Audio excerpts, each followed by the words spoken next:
É isso aí, meus amores, mais uma vez no Camarim com Camila Cléo. Estou novamente com Rafael Grubizic, hipnoterapeuta, que já veio ao nosso programa, inclusive essa é a terceira vez que ele está aqui, praticamente um colaborador nosso. E hoje o assunto é um pouquinho diferente, é sobre depressão. Rafael, é um prazer tê-lo aqui comigo, tê-lo aqui conosco. Eu gostaria que você se apresentasse novamente para o pessoal. Vamos lá, Camila. Primeiro eu que agradeço essa oportunidade da gente passar um pouquinho do que a gente conhece, da nossa vivência, e sempre que me chamar, estaremos aqui disponível para a gente compartilhar um pouco, sempre um bate-papo muito saudável, muito proveitoso para todas as pessoas que te acompanham e que me acompanham de certa forma também. Bom, meu nome é Rafael Grubizic, sou hipnoterapeuta, onde a minha terapia eu desenvolvo com base na neurociência e na hipnose. E onde a gente busca, na verdade, a verdadeira origem de todos os distúrbios emocionais que a gente tem nos dias atuais. No caso do tema de hoje, não coloquemos, de repente, o Setembro Amarelo como mês da depressão. A depressão não é sazonal, não é, Rafael? Sim. Algumas o são, no caso de uma depressão pós-parto, a mulher está sobre o puerpério, mas sim um problema enraizado que muitas pessoas passam ao longo da vida com ele. Explica, pessoal, Sim. Rafael. É muito interessante você falar isso, Camila. Existem as datas que dão mais ênfase em alguns distúrbios, a questão do suicídio, da depressão e de tantas outras datas que merecem uma atenção especial de todos nós, mas é mais uma data. A grande questão é a gente tem que ficar atento a todos os dias, a todos os sinais, que eu vou falar um pouquinho daqui a pouco, sobre as pessoas que estão à nossa volta e que muitas vezes nos dão sinais claros de algum distúrbio emocional relacionado à depressão, como é o caso de hoje, e que na correria do dia a dia, nos problemas, que todos nós temos problemas, a gente deixa isso passar batido. E na hora que a gente vê, muitas vezes já é tarde, a pessoa já está acamada, já perdeu o trabalho, o relacionamento e gera várias consequências negativas, né? No caso, você como um terapeuta que consegue identificar mais do que nós leigos quais são os indícios da pessoa estar entrando num processo de depressão, é um processo, não é? Sim, sim. Ela não cai. Não é do dia para noite. Paulatino. Sim. Quais são? Eu falo assim, que independente dos sinais mais comuns, como isolamento social, oscilação de peso, um emagrece muito, outro ganha mais peso, uma falta de vontade, vamos falar assim, de se socializar como um todo, irritabilidade, todos esses sinais são os comuns, mas isso muda muito de pessoa para pessoa.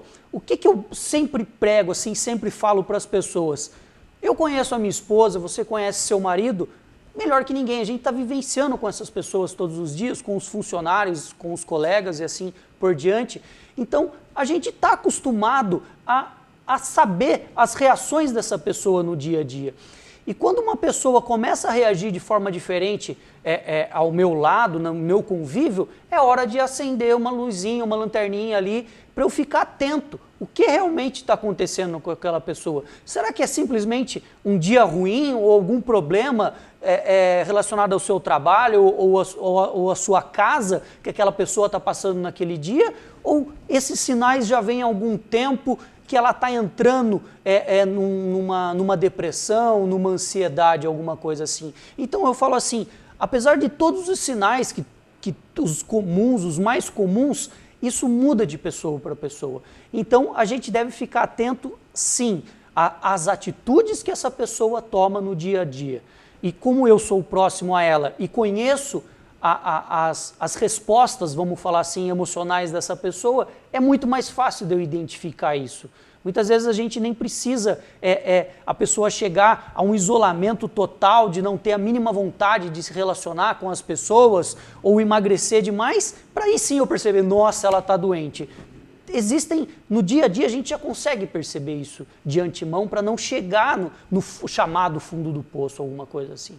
Inclusive nossos filhos, a depressão infantil, nós dois falamos dos cônjuges, mas nós dois temos filhos pequenos também. O meu caso não tão pequeno, mas sempre bom prestar atenção na depressão infantil ou do adolescente, que é essa fase de transição complicada, não é, Sim, Rafael? eu até gravei um vídeo essa semana sobre a questão da depressão, da ansiedade infantil, que infelizmente está ficando muito comum no nosso meio, com a questão da tecnologia e toda aquela questão da sede do conhecimento, que na nossa época era diferente, as coisas vinham devagar, de formas pausadas do conhecimento. Hoje em dia é uma avalanche, uma avalanche de informação e muitas crianças não conseguem lidar com isso. Então eu gravei justamente esse vídeo falando sobre isso, eu atendo cada vez mais crianças com esse perfil de depressivos. E se a gente for parar para pensar, como é difícil para uma criança ela ter essa noção, ela entender que isso é possível, porque ela não sabe, na verdade, as coisas relacionadas às emoções. Muitas vezes ela acha que aquilo é normal, não ter vontade de conversar com um amiguinho, de sair brincar, de soltar um pipa, jogar uma bola, alguma coisa assim. Então, ela tem essa grande dificuldade de perceber. Aí que entra o papel fundamental, que nem você falou, dos pais, de também fazer essa observação sobre como que está sendo a vivência dos seus filhos na escola, além só das notas, mas como que está sendo a comunicação do seu filho na escola, como que está sendo o relacionamento do seu filho com os coleguinhas. E estar atento às redes sociais também. Antigamente não existia isso. Era a pipa, era pular corda, amarelinha, brincar de boneca na casa da amiga, mas hoje em dia não mais é. Então você tem que estar atento para o que eles estão vendo ali. Sim, sim. Não é verdade? Porque pode gerar também um quadro depressivo. Sim, eu não sou especialista, apanho muito da questão de internet, mas existem aplicativos que você consegue, de certa forma, acompanhar ou autorizar ou não que o seu filho veja. E isso é muito importante. A minha filha tem 9 anos, demos agora no Dia das Crianças o celular para ela, mas com uma certa resistência, mas ela vem pedindo há muito tempo o celular e a gente fica até mesmo perdido, a gente que trabalha com isso, a gente fica perdido. Será que realmente é a hora de dar ou já deveria ter dado esse celular? Então, a gente fica um pouco até perdido em relação à quantidade de informação que essa criança vai captar na internet, nos canais de busca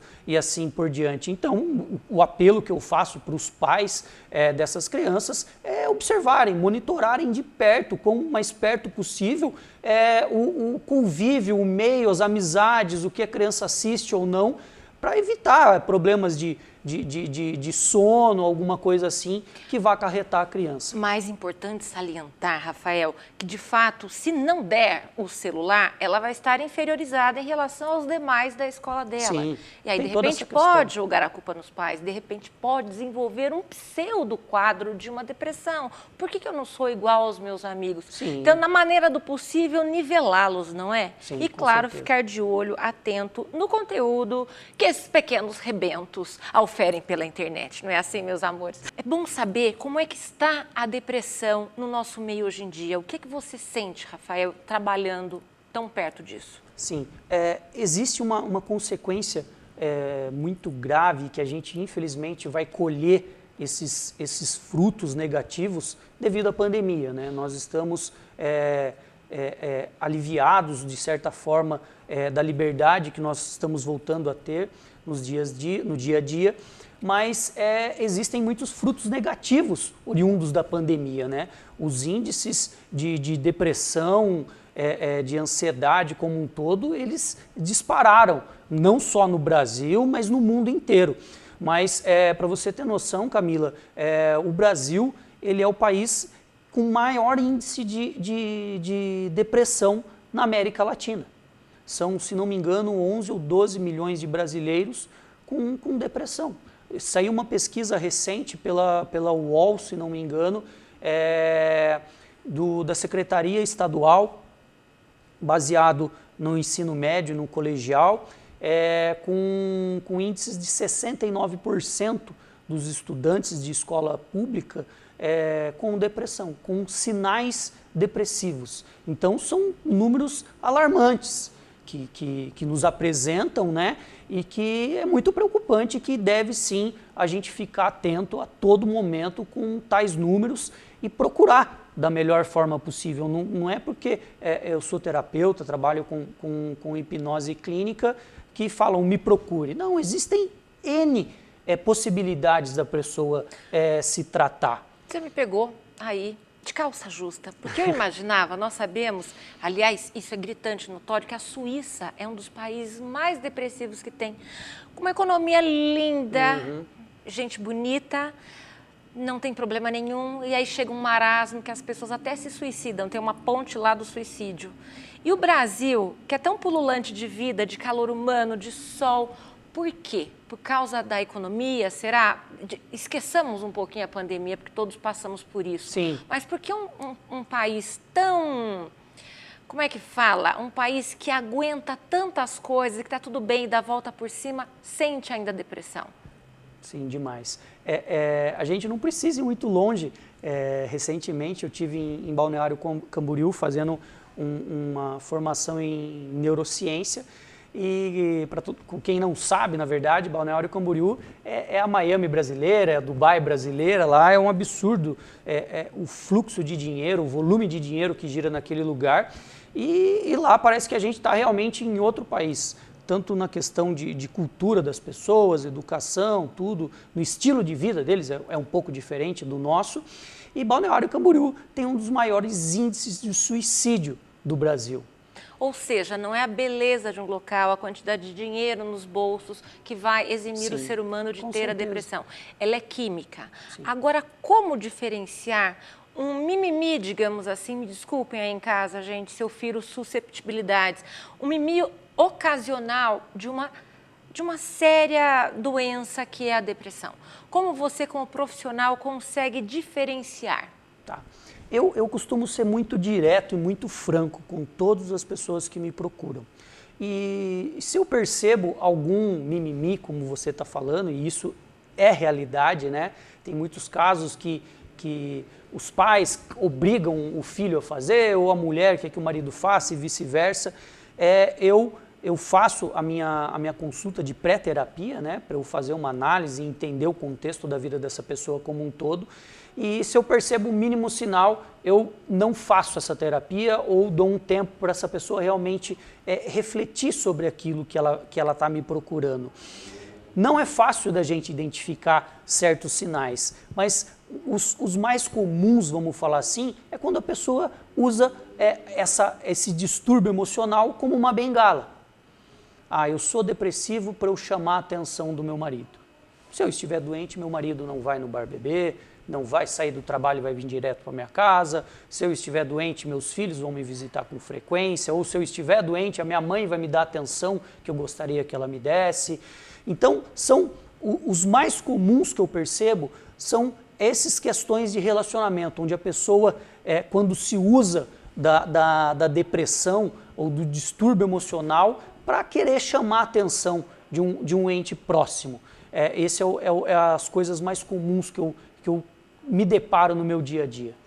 Pronto. A anamnese feita é que nós iremos para o real tratamento daqui a pouco no próximo bloco. Até mais.